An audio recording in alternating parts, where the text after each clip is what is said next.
ನಿಮ್ ಯಜಮಾನ್ರ ಸೆಕ್ರೆಟರಿ ಸ್ಮಿತಾ ಇದ್ದಾರಾ? ಆಗ್ಲೇ ಹೊರಟೋದ್ರಲ್ಲ. ಹೋದ್ರ? ಎಲ್ಲೋದ್ರು? ನೀವು ಅಮ್ಮವ್ರಿಗೆ ಏನಾಗ್ಬೇಕು ಸರ್? ನಾನು ಏನೇ ಆದ್ರೂ ನಿಮ್ಗೇನು?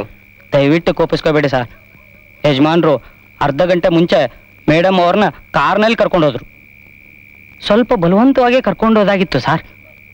ಅವ್ರ ಜೊತೆ ಯಜಮಾನ್ರು ಇಬ್ರು ಫ್ರೆಂಡ್ಸ್ ಕೂಡ ಇದ್ರು ಸರ್. ನನಗೆ ಯಾಕೋ ಅನುಮಾನ ಆಗ್ತಾ ಇದೆ ಸರ್. ಎಲ್ಲಿ ಹೋದ್ರು? ಯಜಮಾನ್ರು ಡ್ರೈವರ್ಗೆ ಫಾರ್ಮ್ ಹೌಸಿಗೆ ಹೋಗು ಅಂತ ಹೇಳಿದ್ದನ್ನು ಕೇಳಿಸ್ಕೊಂಡೆ ಸರ್.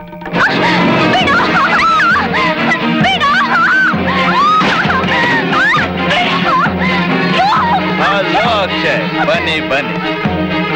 ಎಲ್ಲ ಹುಡುಗಿರಾಗೆ ಇವಳು ನನ್ನ ಮದುವೆ ಆಗಲ್ಲ, ಅದಕ್ಕೆ ನಿಮ್ಮಿಬ್ಬರು ಮದುವೆಗೆ ಮುಂಚೆ ಸಣ್ಣದೊಂದು ಕಾಣಿಕೆ ಕೊಡೋಣ ಅಂತ ಕರ್ಕೊಂಡ್ ಇವತ್ತು ನಾನು ಸಾಯಿಸ್ತಾ ಬಿಡಲ್ಲ ಬಿಡಲ್ಲ.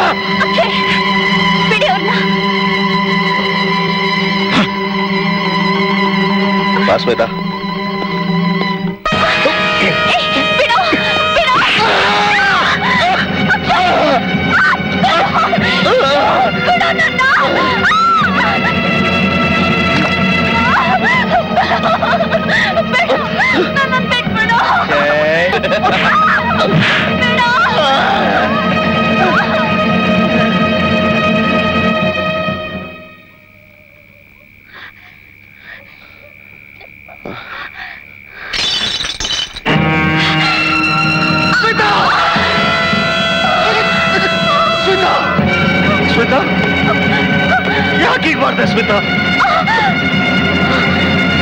ಯಾಕೆ ಹೀಗೆ ಮಾಡ್ದೆ ಸ್ಮಿತಾ? ನಿಮ್ಮನ್ ಮದುವೆ ಆಗ್ಬೇಕು ಅಂತ ನಾನು ತುಂಬಾ ಆಸೆ ಪಟ್ಟೆ. ಆದ್ರೆ ಒಂದಿನ ಜನ್ಮದಲ್ಲಾದ್ರೂ ನನ್ನ ಹೆಂಡತಿ ಆಗೋ. ಸ್ಮಿತಾ,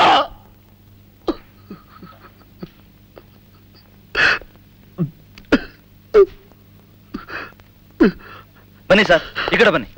ನೋಡಿ ಸರ್, ನೋಡಿ ನಮ್ಮ ಎಸ್ಟೇಟ್ ಕರ್ಕೊಂಬಂದು ರೇಪ್ ಮಾಡಿದ್ವು ಅಲ್ಲದೆ ಕೊಲೆನೂ ಮಾಡಿದ್ದಾನೆ. ನನಗೆ ಜೀವಾವಧಿ ಶಿಕ್ಷೆ ಆಯ್ತು. ನಾನ್ ಮಾಡದೇ ಇರೋ ತಪ್ಪಿಗೆ ನನ್ನ ಜೀವನವನ್ನೇ ಬಲಿ ತಗೊಂಡಿರೋ ಋತ್ವಿಕ್ ಕುಮಾರ್ನ ಯಾವಾಗ ನನ್ನ ಕೈಯಾರೆ ಸಾಯಿಸ್ತೀನಿ ಅಂತ ಕಾಯ್ತಾ ಇದ್ದೆ. ಅವನ ಮೇಲೆ ಸೇಡ್ ತೀರ್ಸ್ಕೋಬೇಕು ಅಂತ ನನ್ನ ರಕ್ತ ಕುದೀತಾ ಇತ್ತು. ಅಷ್ಟರಲ್ಲಿ ಒಂದ್ ದಿವಸ ಜೈಲಿನ ತಪ್ಪಿಸ್ಕೊಳ್ಳೋ ಒಂದು ಒಳ್ಳೆ ಅವಕಾಶ ಸಿಕ್ತು.